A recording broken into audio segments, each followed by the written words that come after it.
त्रिलोकपुर नामक एक सुंदर सा नगर था जहाँ पर लोग माँ दुर्गा की बहुत पूजा करते थे। प्रतिवर्ष चैत्र नवरात्रि के उत्सव पर नगर में एक विशाल जागरण का आयोजन होता था जिसमें पूरे नगर के भक्त शामिल होते थे। त्रिलोकपुर नगर के राजा भानु प्रताप बहुत अच्छे स्वभाव के राजा थे। वे जागरण के पश्चात अगले दिन भारी मात्रा में भंडारा बंटवाते थे जिसमें नगर के साथ साथ आसपास के छोटे छोटे गांव के लोग भी सम्मिलित होते थे। राजा भानु प्रताप इस सुख शांति के लिए सदैव माँ दुर्गा को ही धन्यवाद कहते थे। इस वर्ष भी चैत्र नवरात्रि के उत्सव पर माँ दुर्गा के विशाल जागरण की तैयारियां चल रही थीं। महाराज, माँ दुर्गा के जागरण की सारी व्यवस्था हो चुकी है। एक बार आप चलकर सारी व्यवस्था देख लेते। सेनापति विजयसेन, मैं जानता हूं कि आप सभी इतने वर्षों से माँ दुर्गा के जागरण की तैयारियां करते आ रहे हैं, तो सारे प्रबंध अच्छे ही हुए होंगे और फिर माँ दुर्गा का आशीर्वाद हमारे साथ है तो सब कुछ अच्छा ही होगा। रात्रि का समय हुआ तो सब लोग जागरण के लिए आने आरंभ हो गए। राजा भानु प्रताप और महारानी सुनंदा भी जागरण में आ चुके थे। पंडित जी ने राजा भानु प्रताप और रानी सुनंदा को सर्वप्रथम माँ दुर्गा का पूजन करने के लिए बुलाया। महाराज, जागरण प्रारंभ करने से पहले आइए माँ दुर्गा की आराधना कर लेते हैं। जो आज्ञा पंडित जी। सभी भक्त मेरे साथ एक आवाज में बोलेंगे, जयकारा शेरा वालिदा, बोल सांचे दरबार की जय। जागरण प्रारंभ हुआ। सब लोग माँ दुर्गा के भजन गा रहे थे और उनकी भक्ति में लीन थे। तभी आकाश मार्ग से कुछ असुर गुजर रहे थे। उन्होंने जागरण की आवाज सुनी तो रुक गए। महाराज, लगता है इस नगर में कोई उत्सव चल रहा है। हाँ, आवाज तो ऐसी ही आ रही है। फिर हमें क्या करना चाहिए? महाराज, बहुत जोरों की भूख लगी है और कितने समय से हमने किसी उत्सव में उत्पात नहीं मचाया और हम तो असुर हैं। हमारे होते हुए भला कोई उत्सव या धार्मिक कार्य शांतिपूर्वक कैसे संपन्न हो सकता है? तुम सब ठीक कह रहे हो। चलो फिर देर किस बात की है, इस उत्सव को तहस नहस कर देते हैं और अपनी भूख भी मिटा लेते हैं। असुर उत्पात मचाने के लिए त्रिलोकपुर नगर में उतर गए। असुरों का भयानक रूप देखकर वहां बैठे लोग डरकर इधर उधर भागने लगे। पकड़ लो इन सबको और चबा कर खा जाओ। सारे उत्सव को उजाड़ दो, तहस नहस कर दो। भागो भागो, दैत्य आ गए, भागो। कौन हो तुम लोग और यहाँ क्यों आए हो? ये माँ दुर्गा का जागरण है। इस शुभ कार्य को खंडित करने की कोशिश भी मत करना, नहीं तो माँ दुर्गा के प्रकोप को तुम असुर नहीं जानते हो। उनके प्रकोप से कोई पापी नहीं बचता। ऐसी छोटी छोटी बातें करके तू हमें डरा रहा है। तू जानता नहीं मैं राक्षसों का राजा दुर्जनासुर हूं। मेरे से पृथ्वी आकाश पाताल सभी कांपते हैं, तो ये पत्थर की मूर्ति मेरा क्या बिगाड़ेगी? भक्त अपने बचाव के लिए इधर उधर भाग रहे थे। तभी एक छोटी सी कन्या उन असुरों के सामने आ गई। रुक जाओ, नहीं तो तुम्हें अपनी भूल के लिए पछताने का भी अवसर प्राप्त नहीं होगा। तू पिद्दी सी बच्ची हमें रुकने के लिए कह रही है। अरे तुझे तो हम एक चींटी की भांति अपने पैरों के नीचे रौंद देंगे। अच्छा, तुम सब में इतना साहस है, इतनी शक्ति है? क्यों? ये सब देखकर क्या तुम्हें हमारी शक्ति का अंदाजा नहीं हुआ? मुझे तो कुछ भी महसूस नहीं हो रहा। यदि तुम में इतनी शक्ति है तो मुझे बंदी बनाकर दिखाओ। मुझे तो तभी प्रमाण मिलेगा कि तुम सब असुर महाशक्तिशाली हो। महाराज, ये छोटी सी बच्ची आपको चुनौती दे रही है। शायद ये आपको जानती नहीं है कि आप कितने शक्तिशाली हैं। महाराज, इसे तो बंदी बना ही लीजिए। तुम ठीक कह रहे हो, मैं इसे अभी बंदी बना लेता हूं। हे राक्षस राज, ये छोटी सी कन्या है, इसे छोड़ दो। इसकी जगह मुझे पकड़ लो, मुझे बंदी बना लो। महाराज, इस प्यारी सी कन्या को ये राक्षस बंदी बना लेगा। बच्ची को चोट आ जाएगी। ये सब देखा नहीं जा रहा।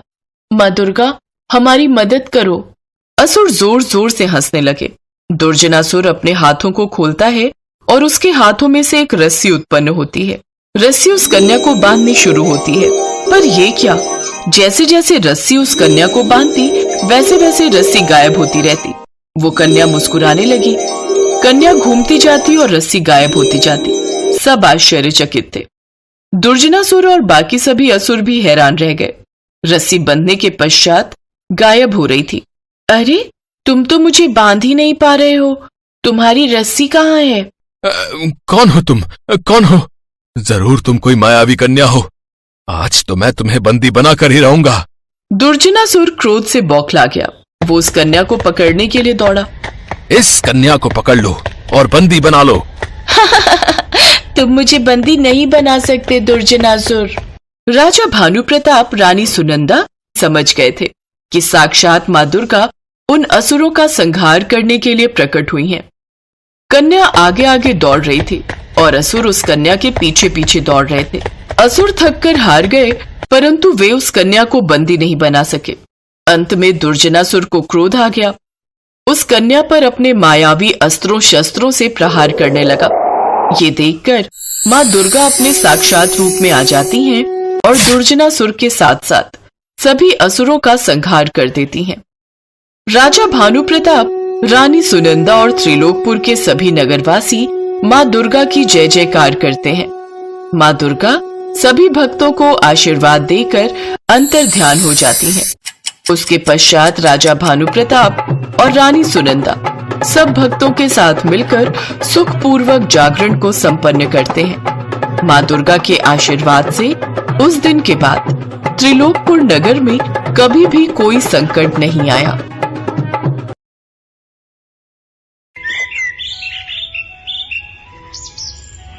हरिया के पास लच्छो नाम की एक बहुत ही सुंदर और हृष्ट-पुष्ट गाय थी। हरिया अपनी गाय की बहुत देखभाल करता था। हरिया की पत्नी यशोदा भी लच्छो का बहुत ध्यान रखती थी। हरिया रोजाना माँ दुर्गा के मंदिर जाता तो लच्छो भी हरिया के साथ ही जाती थी। जब तक हरिया मंदिर में पूजा करता तब तक उसकी गाय लच्छो मंदिर के आसपास बने खेतों में हरी घास खाती और मंदिर की सीढ़ियों के पास आकर खड़ी हो जाती और खूब जोर जोर से आवाज करती, मानो वो भी मंदिर में आए भक्तों के साथ माँ दुर्गा के नाम का जयकारा लगा रही हो। हरिया, तुमने अपनी गाय को बहुत ही अच्छी आदत सिखाई है। लच्छो भी तुम्हारे साथ साथ माँ दुर्गा के नाम का जाप करती है।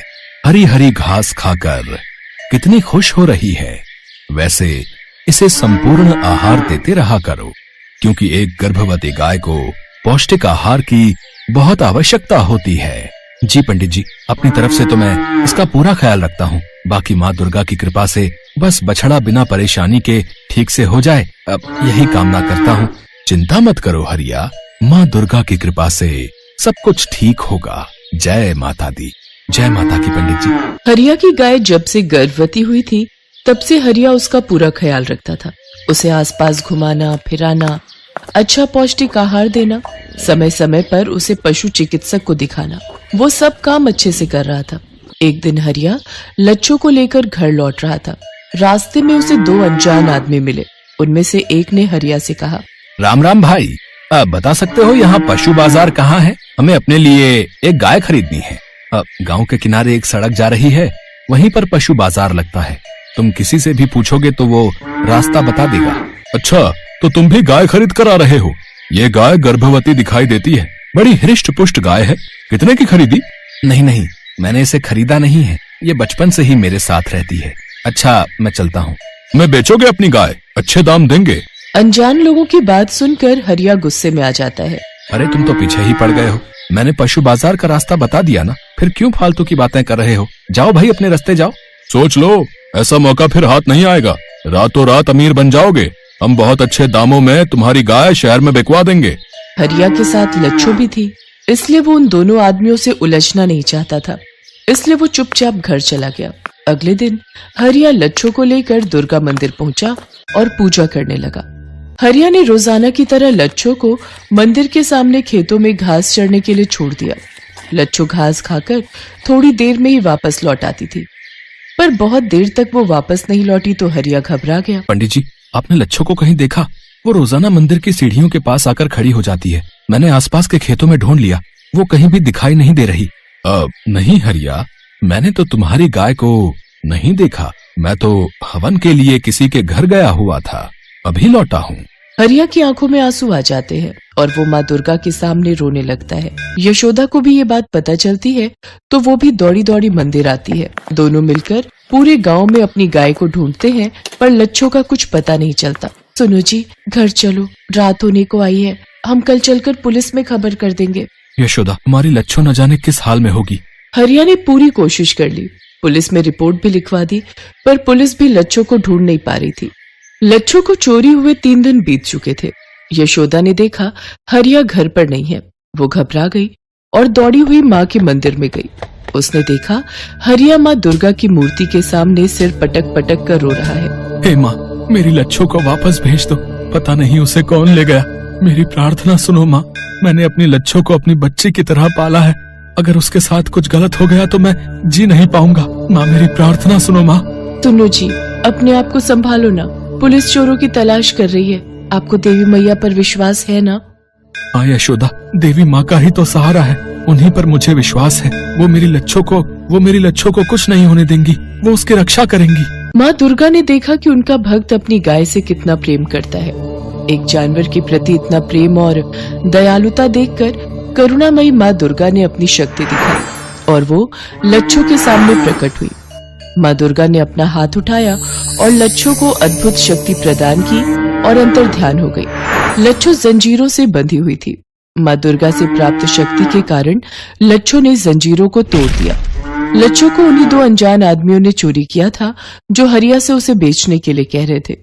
लच्छो की जंजीरें खुली देख वे दोनों आदमी उसे पकड़ने लगे। तभी लच्छो उन दोनों आदमियों को मारने लगी। वे दोनों उससे बचने की कोशिश में भागने लगे। लच्छो उनके पीछे दौड़ पड़ी। अरे अरे अरे अरे अरे कोई बचाओ भाई, अरे अरे ये गाय हमें मार देगी। अरे अरे इस रास्ते पर कहाँ भाग रहा है, यहाँ तो पुलिस चौकी है।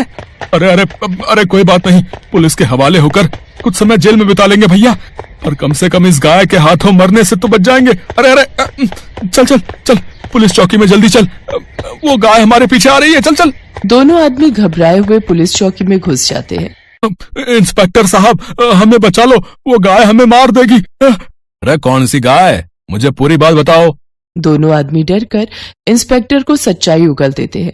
गाय पुलिस चौकी के बाहर ही खड़ी थी। अरे हवलदार, रिया की भी गाय चोरी हुई थी ना, अरे वो गाय कहाँ चली गई? अरे जल्दी से उसका पीछा करो। पुलिस लच्छो के पीछे पीछे जाती है। लच्छो तो मंदिर का रास्ता जानती थी। वो दुर्गा मंदिर की सीढ़ियों के सामने जाकर आवाज लगाने लगती है। हरिया उसकी आवाज सुनता है तो खुशी से फूला नहीं समाता। यशोदा, ये तो हमारी लच्छो की आवाज है। हे देवी मैया, आपने मेरी लच्छो को वापस बुला लिया, आपकी जय हो माँ। हरिया, तुम्हारी गाय बहुत समझदार है, ये खुद ही तुम्हारे पास लौट आई। चोरों ने अपना जुर्म कबूल कर लिया है। हरिया को सारी घटना का पता चलता है तो उसे पूरा यकीन हो जाता है कि ये सारा चमत्कार माँ दुर्गा ने ही किया है। हरिया और यशोदा लच्छो को खूब प्यार करते हैं। लच्छो भी अपने घर लौट आई थी, इसलिए वो खुशी से आवाजें निकाल रही थी, मानो वो भी माँ दुर्गा को धन्यवाद कह रही हो।